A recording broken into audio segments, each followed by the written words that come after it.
We went to war, we passed the Patriot Act, and immediately started giving $2 billion a year to bioweapons development.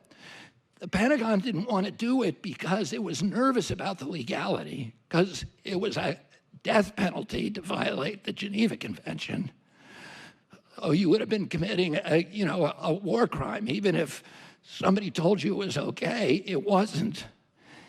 And so they funneled it through DTRA and DARPA. They funneled all of that money to NIH, to NIAID, which became the primary spear tip of bioweapons development.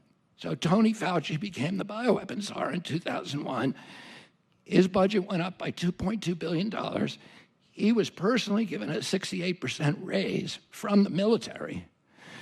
That's why he was the highest paid individual in the federal government, because he was getting this 68% bonus every year from the military.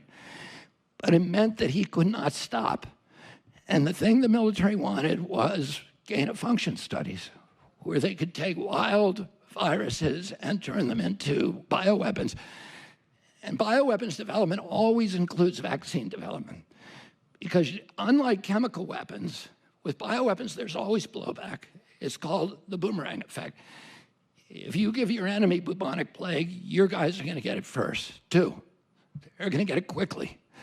So the only way you can deploy a bioweapons is if you have already developed a vaccine.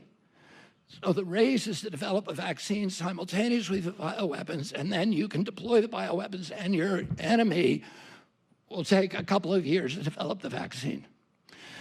And you can inoculate all of your team.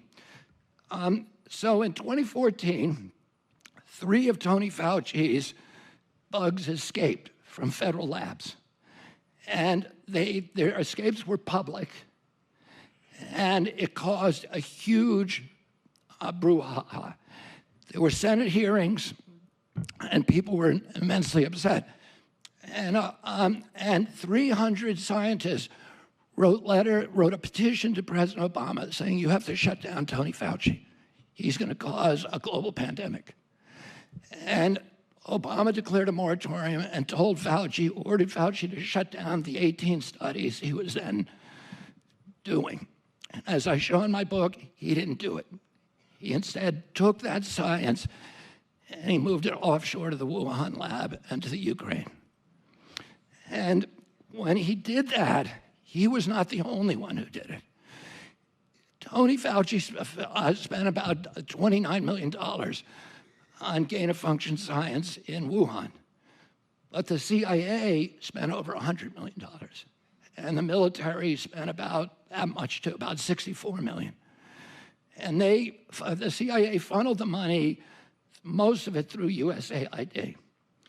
But the CIA, as we now know, was also running this organization called the EcoHealth Alliance, which Fauci was funneling his money through. It was like a laundromat where they funneled federal money so that their fingerprints would not be visible on those studies.